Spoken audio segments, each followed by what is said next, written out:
Hi, I'm Charlotte Howard. I'm the US business editor for The Economist. And for this session, we are going to discuss the balance of the green energy transition and energy security, which has always been a hot topic and has become increasingly urgent given the energy disruptions caused by Russia's invasion of Ukraine. And so to help us understand how this is playing out in the American market, I'm joined by Gwenaëlle Abbey-Sweat, who's the Chief Strategy and Sustainability Officer for Schneider Electric. Gwen, how are you? Very good, thank you. Pleasure to participate.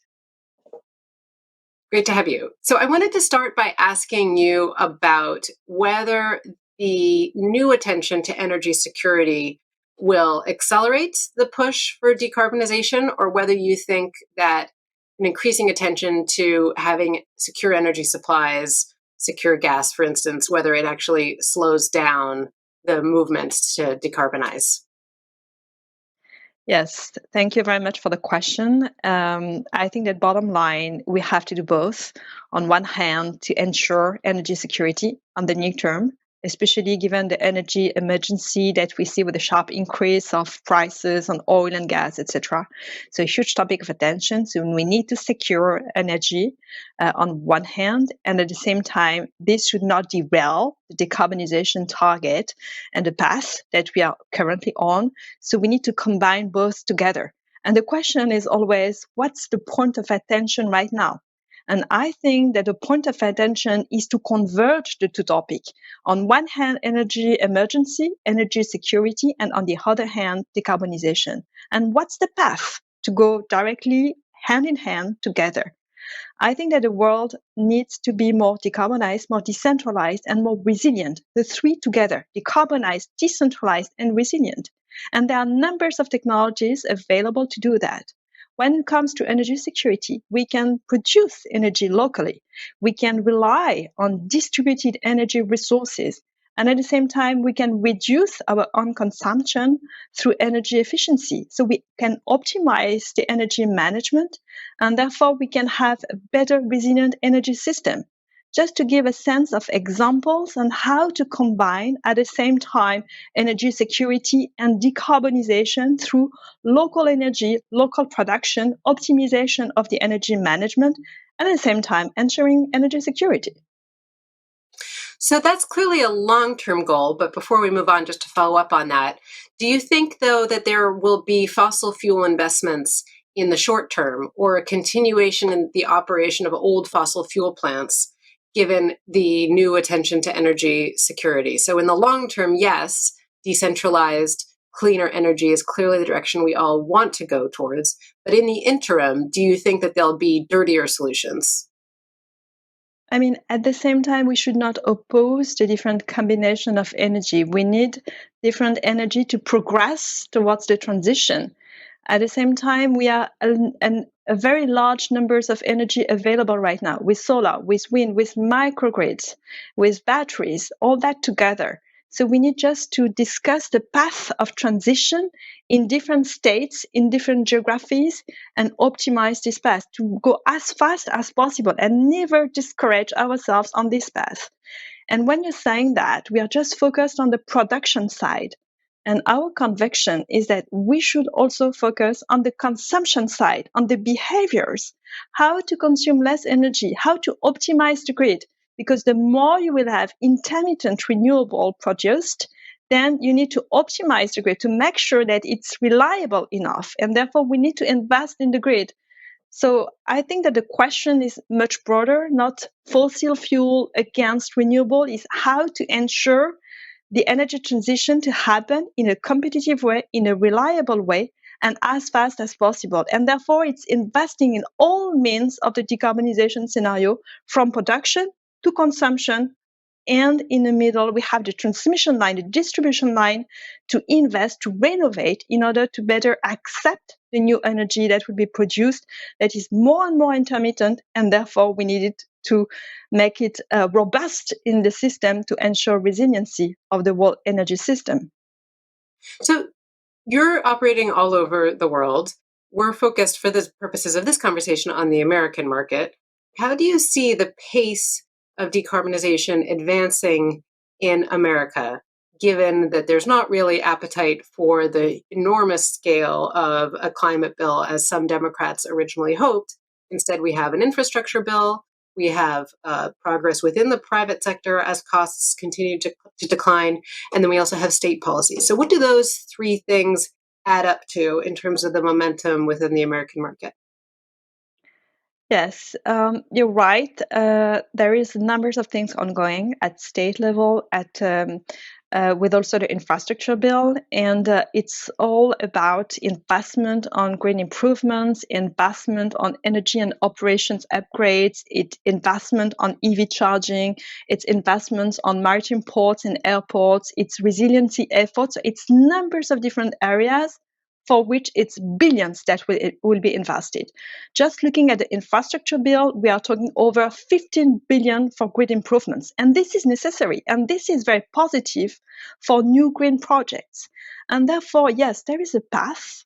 There is a path, there is a momentum right now with the infrastructure bill. We will see later on with the energy package if it goes or not. But in any case, there is already a momentum happening with this infrastructure bill. And at the same time, you have investments from the states to meet their climate targets.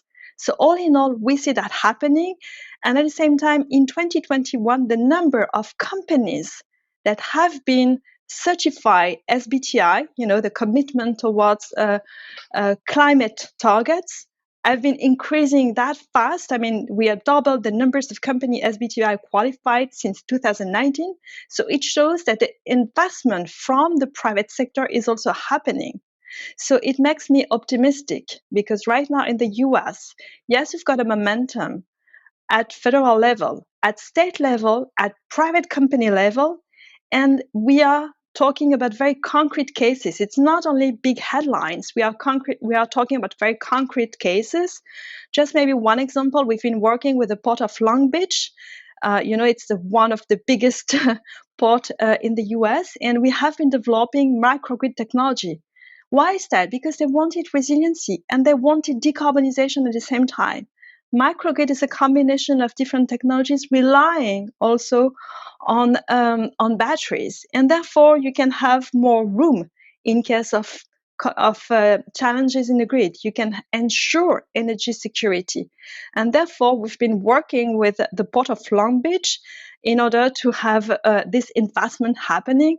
It's just to show that it's not just big headlines, it's numbers of very concrete and operational projects that are being developed across North America, and even more if we have the energy package happening, because then we are talking about more renewables, more microgrid, more smart electric panels, etc., etc. So yes, we need to remain optimistic. A lot is happening on the ground from the private sector in partnership with state authorities, with local authorities, and with the support of the federal government.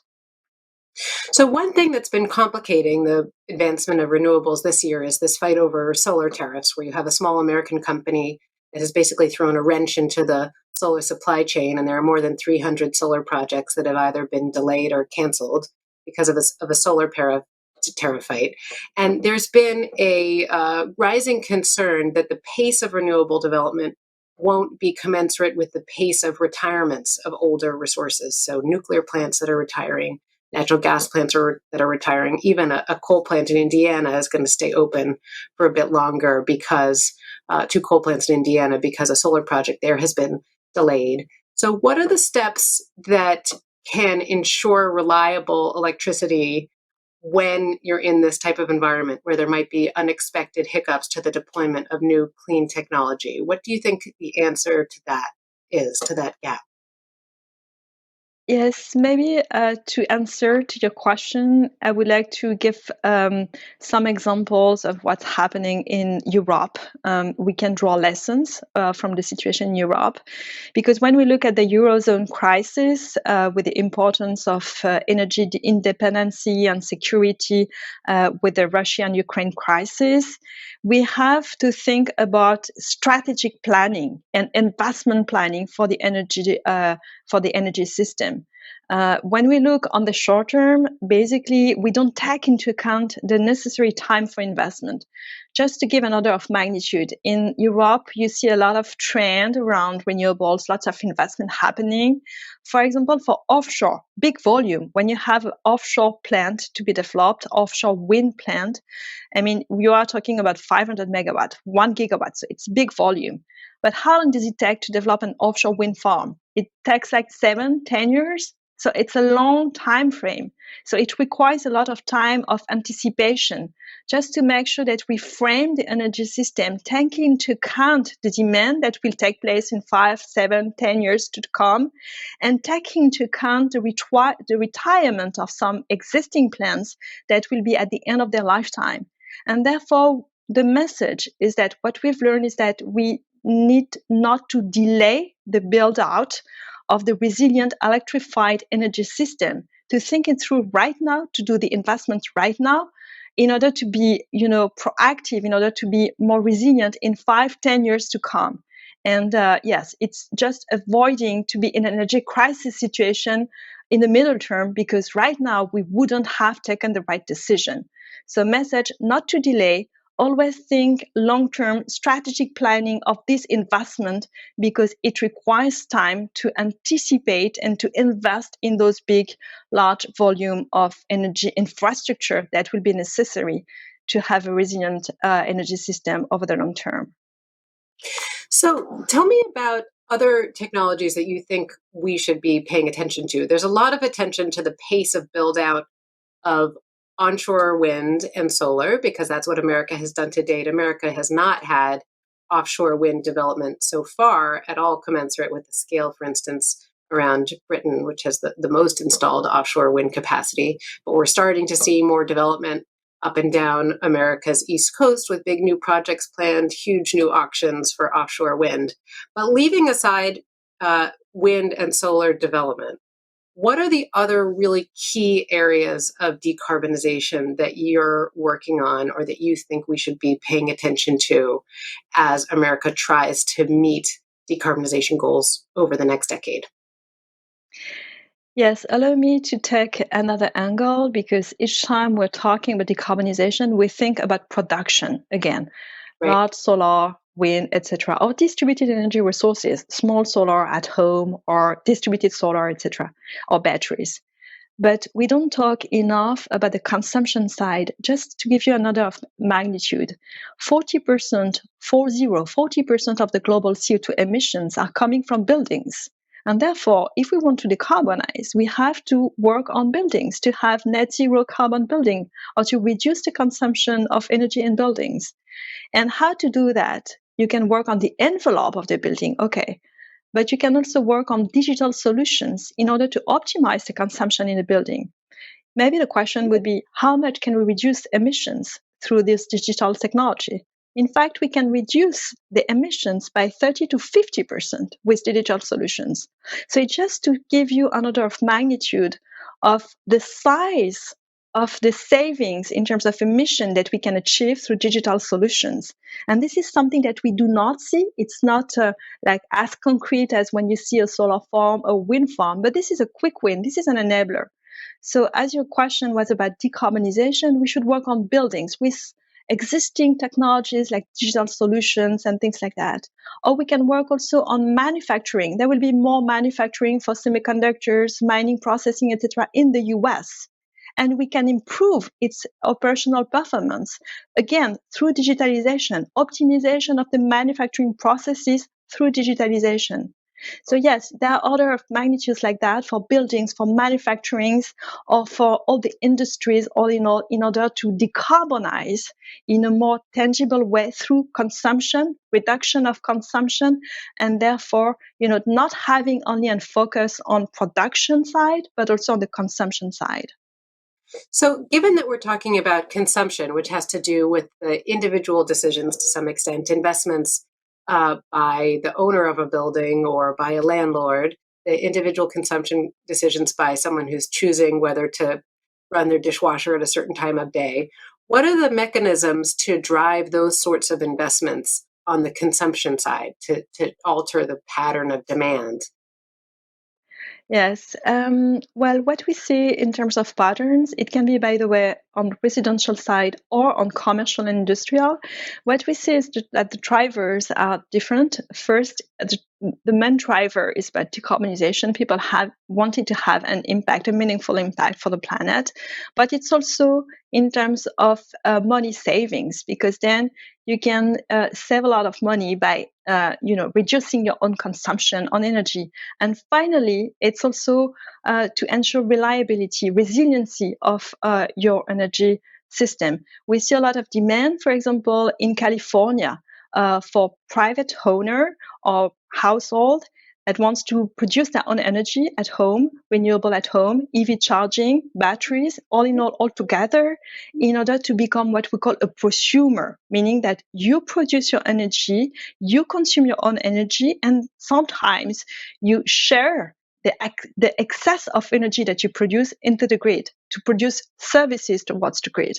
It's just a new pattern, a new trend that we are seeing with the three drivers: sustainability, competitiveness, and at the same time resiliency. So we see that in different states, given the different maturity of these new technologies. But all in all, this will deploy because people want more and more to have access to these new technologies.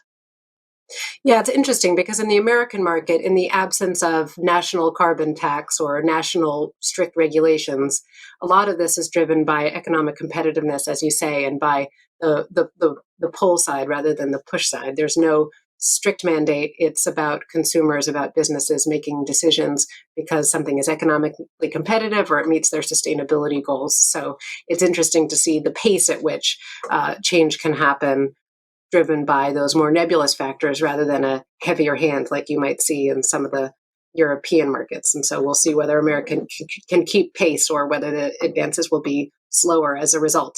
But thank you so much for speaking through these issues. Obviously, it's a huge topic. We could talk about it for hours, but I'm so grateful to you for giving us a taste of how you're thinking about this at Schneider Electric and how you think this might play out in the American market.